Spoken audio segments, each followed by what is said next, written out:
Iguodala to Curry, back to Iguodala, up for the layup. Oh, blocked by James. It's over. It's over. Cleveland is a city of champions once again. The Cavaliers are NBA champions. That sound means it's time for Cavs on the Break NBA podcast, part of the Press Play Podcast Network.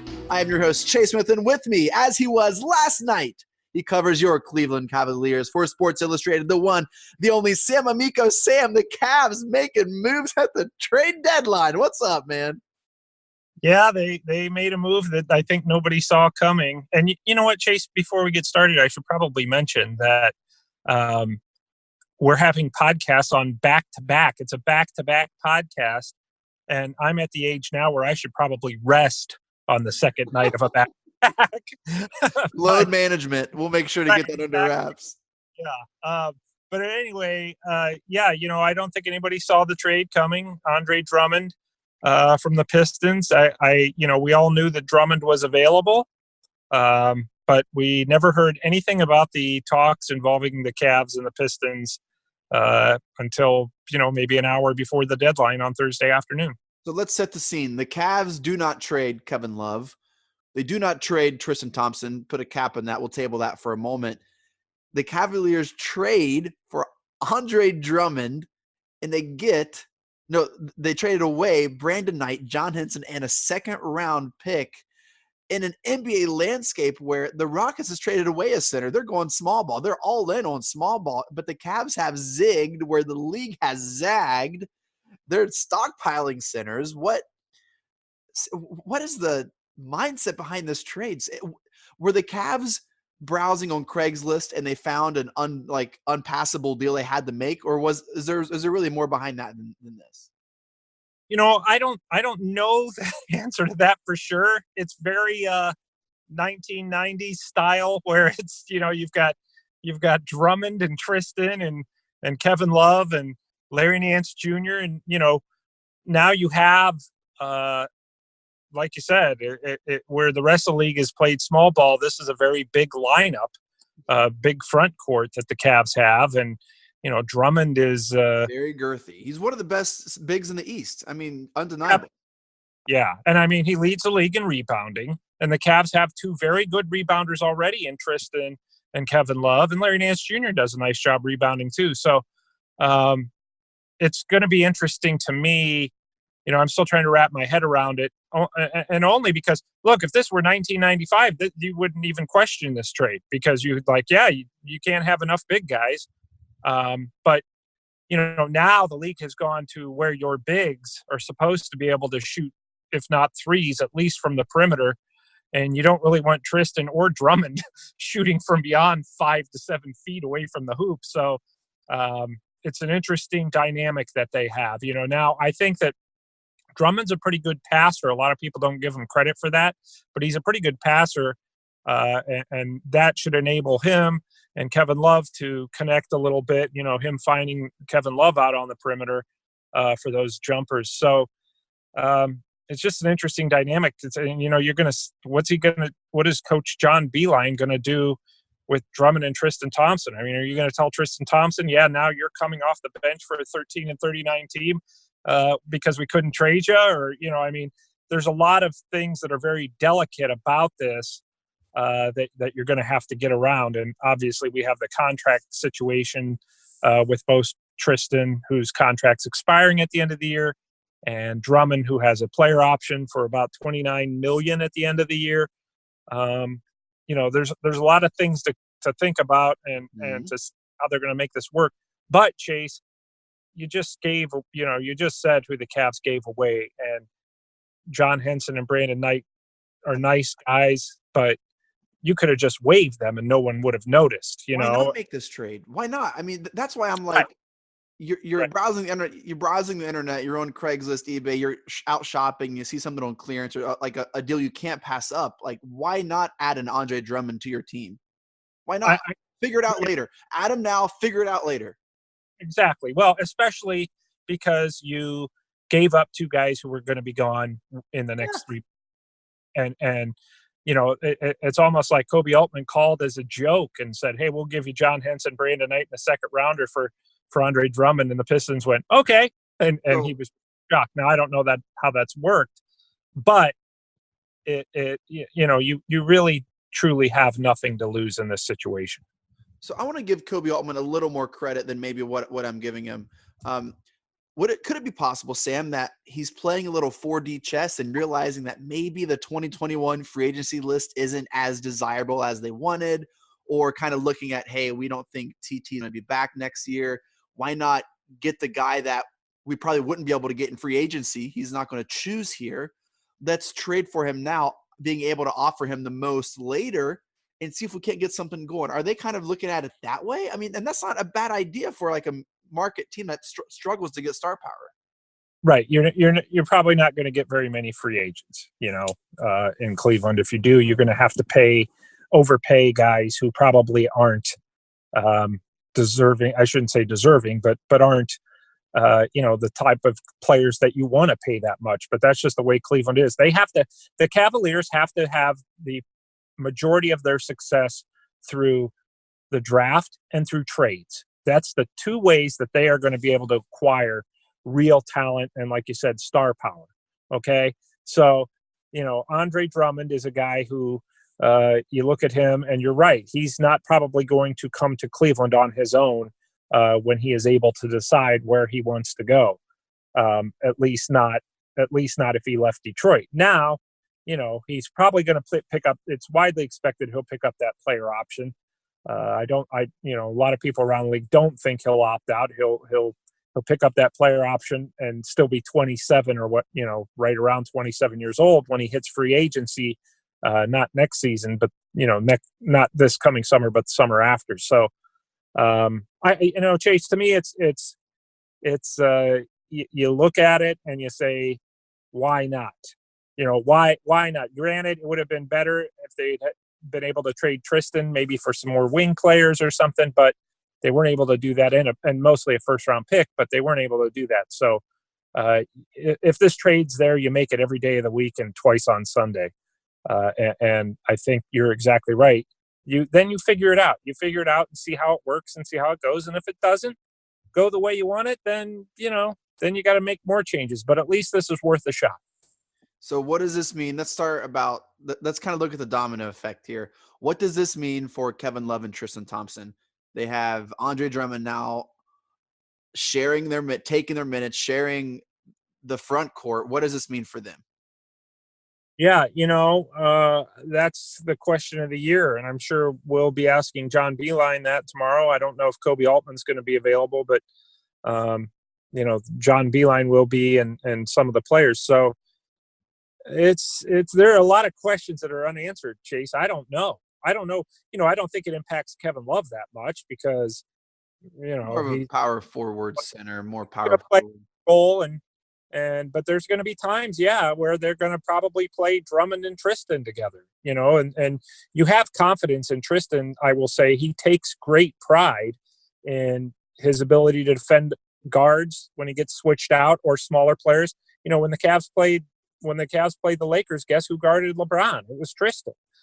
So, is he a small forward? No, but you have to look at it from a defensive standpoint. And Tristan's going to be the one guy who, out of those three, Drummond, Love, and Tristan, who can go out and defend players on the perimeter a little bit. So, I wish I had the answers of what they're going to do or what their plans are, but I think that, you've added to your front court, you've protected yourself, in terms of how you're going to lose Tristan in the offseason probably. And there are a number of things that can happen there. They're probably going to try to work out a sign and trade so they don't lose him for nothing. But I think that there's possibilities with this line. I do want to see him play the Rockets, Chase. I want to see the Cavs play Kevin Love, Andre Drummond, Tristan Thompson, Larry Nance, all on the floor at the same time against the Rockets and see how it goes. Because the Cavs will get every rebound. That's all I know. You just got to hope the Rockets miss. Yeah. So you don't think they're going to buy out Tristan Thompson? It's not, it's not sounding that way. I don't know if they would want to do that because they feel like, we could probably do something in a sign and trade for Tristan this offseason. Don't forget, this is not viewed as a good offseason upcoming for free agents. Yep. So, that enhances your chances of somebody else agreeing, Tristan, say, agreeing to a contract with the Phoenix Suns or Dallas Mavericks. And then if you're the Cavs, you say, you know what, let's do a sign and trade so that we can get something back for Tristan instead of losing him for nothing. And I'll tell you what, I don't know how they're going to do it. They probably aren't going to, they're not going to tie up a lot of money with Tristan, I don't think. But I think that there's a possibility. LeBron's not here to broker his deal this time, so I don't know what they're going to. They'll probably talk extension. I really doubt that it gets anywhere, but they could talk extension. Okay, so if you are Darius Garland, if you're Kevin Porter Jr., if you're Colin Sexton, what does this trade tell you? Yeah, it gives them somebody to protect the rim while these guys are improving defensively, hopefully improving defensively. If you're Garland and Sexton, and particularly those two, who they have not been that great defensively. And in some instances, that's the kind version of it. But you get beat, and now you've got Andre Drummond behind you. Before, you didn't really have a rim protector behind you when you were those young guards. So, mostly that's going to benefit them defensively. I also think it'll help open things up for them a little bit offensively. Don't forget, Drummond's averaging, what is it, close to 18 points a game, not to mention 16 rebounds. And I think that really helps you offensively. It's not like he's just some big oaf standing there in the middle of offense. He can make things happen. He can catch lobs. He's got size. He draws fouls. His free throw shooting has gotten better. Yes. That makes a really good big guy like that can make life easier for the guards. It really can, just all the way around, especially defensively, but also on offense. For instance, Colin Sexton, a lot of times he'll drive and three guys will collapse on him. Well, now he can feed it down, ideally, theoretically, feed it down to Drummond, and he's getting a dunk, So there are a lot of ways that he could benefit those young players. And I think that's probably part of the reason, a very underrated reason, why the Cavs made that deal, because now you have a big guy who's going to make the guards feel a little more confident, a little more protected should they mess up. And you mentioned at our pod last night, the Cavs have to pay somebody. They're going to have to pay somebody. So why not Andre Drummond?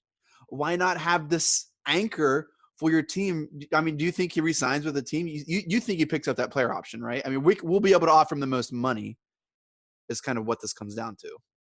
Well, I will say everybody I've talked to across the league feels like, he's going to pick up that option. Now, he could opt out, but he's not going to get $29 million next season in a league that is, we just said, is going smaller in many ways. And the big guy, unless you can shoot threes, normally doesn't get paid $29 million, so there is the possibility he could opt out and try to get a longer deal where he's making $14 million a year for 5 years, or for 3 or 4 years. And maybe he goes that route, but I doubt it. I think that not even so much me thinking it is across the league, people are like, he's not going to opt out of a $29 million contract. So, and guess what, Chase? If he does, so what? I mean, you traded John Henson and Brandon Knight for him, Yeah. I mean, that's one thing to consider is it's like, you've got nothing to lose here. So, you were not going to have those guys in 3 or 4 months anyway. And you got a guy who is a borderline type of all-star. Definitely. And but he is. I have bad news. You might be buying me McDonald's dollar menu meal, Sam. I think we might hit that over 25 wins. Yeah, they don't want to get too far over. It might mean seriously a few more wins. And now that you're 13-39, you don't want to get too high up there because you don't want to hurt your lottery chances. At the same time, I think last year, what were the Pelicans number 9 in the lottery, and Memphis was 8, and they were 1 and 2. The Lakers were high as well. Yeah. Oh, that doesn't really matter with this new lottery system as much. Yep. So the Cavs trade for Andre Drummond. We will see what happens. And I like the trade. My friends, I was teaching at a college, so I didn't see it breaking. Did you break it, Sam? No, I don't break news as much anymore, Chase, as I kind of chase news.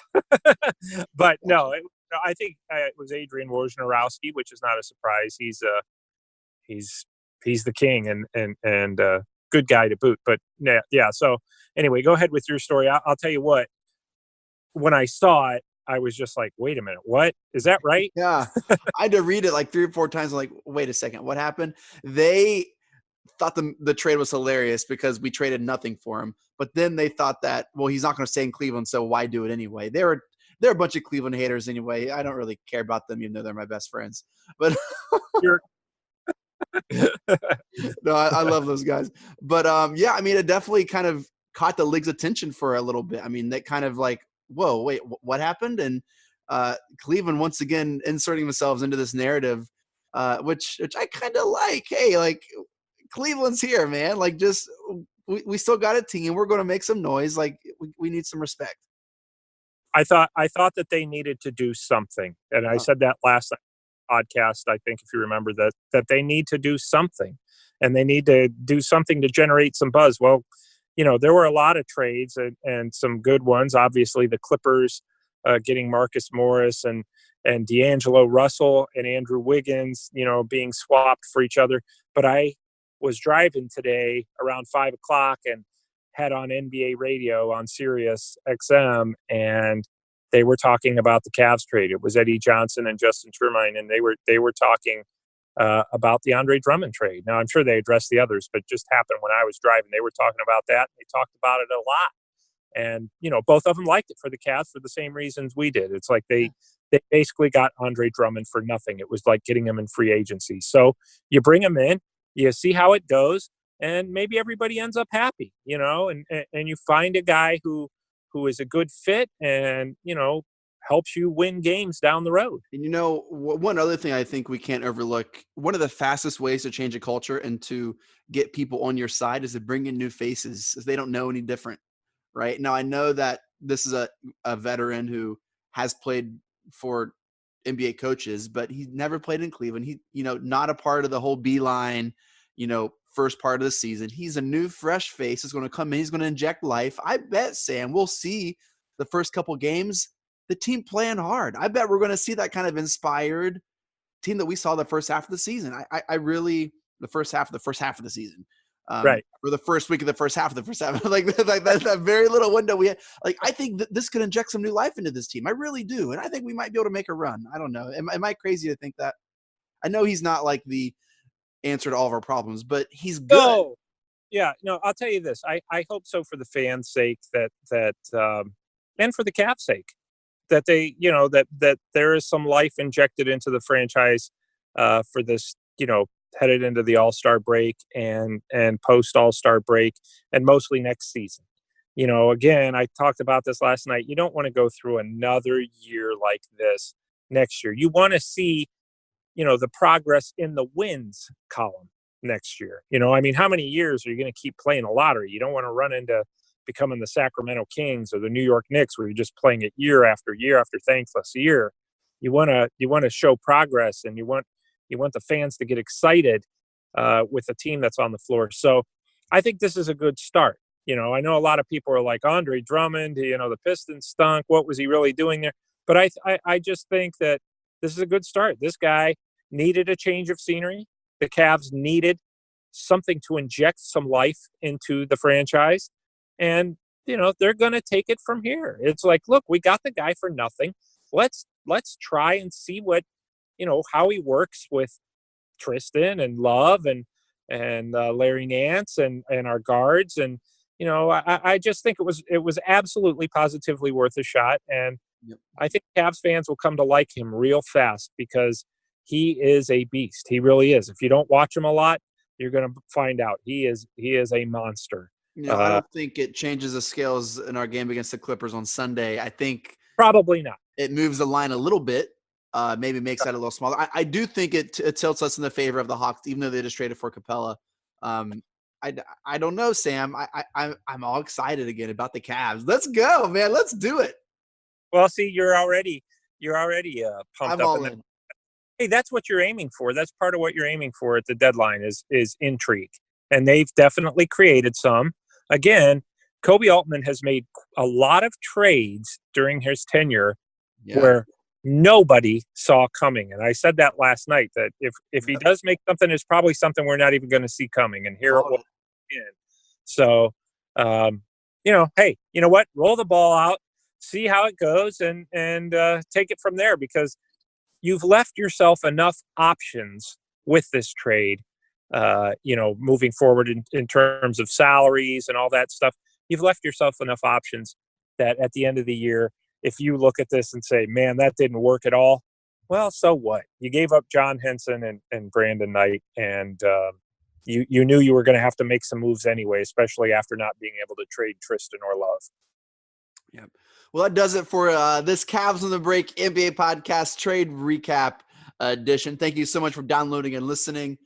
Follow us on Twitter at Cavs on the Break. We always follow back. Shouts to the Press Play Podcast Network for making this possible, and Sports Illustrated for allowing Sam to join us. Follow Sam on Twitter at Amico Hoops.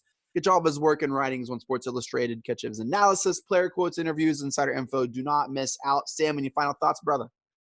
One real quick thought. I'll make it as quick as possible. I run a Cavaliers website on Sports Illustrated, right? Yes, sir. But I also aggregate content from other teams, okay? Just like I used to do on Amico Hoops. And I did that at the trade deadline. And number one, I want to thank the readers, because it was a record day for myself in terms of anything whether I was writing for Fox or Amico Hoops or Sports Illustrated. This was far and away, in terms of page views, the most read of all time. Okay, I'll say that. So number one. Number two, Chase, my top 7 stories on the website, none of them were about the Cavs. So I need Cavs fans to step up and and start reading those stories, because I don't want to have to cover every team. What was the top story? But I will do it for the page views. So what was the top story? The top story, believe it or not, was Wiggins getting traded for D'Angelo Russell. Now, sometimes that's not necessarily the fault of the readers. Sometimes that gets picked up by like Bleacher Report. And then if Bleacher Report links back to my site, then it's going to triple the page views on that story, no matter what it is. But for the past 3 or 4 days, all of our stories have, top 3 or 4 anyway, have been about other trades, other teams, and stuff like that. I was surprised today the Andre Drummond trade wasn't 1, but it was 8th. So we just, and I think a lot of that too is it's so covered so much that, maybe people just want to read the tweet or something and then move on to a different story. But either way, I'm very grateful. And I know Cavs fans are reading those other stories about those other teams. I'm very grateful for the readers that I do have. And I just want to say thanks for to everyone for following along, and especially, not just the website, but the podcast and everything else, because I'm a sports writer. I don't count, and it's all well deserved. You work incredibly hard, do incredible work, and I thought the number one story was going to be our podcast, but alas, you break my heart once again, Sam. It's okay. Hey, you know what? Everything was so well read. That's the nice thing is, everything. Podcast was more well listened to than most of the stuff I write during the week. That's not trade deadline stuff. So we're up there. It's probably my voice. I sound like Kermit the Frog. That probably. No. Well, you're great, Sam. Well deserved. Thank you so much for listening, downloading, and reading. Mike Breen, take us out. Congratulations, Cleveland. Your decades-long wait is finally over. The Cavaliers are NBA champions.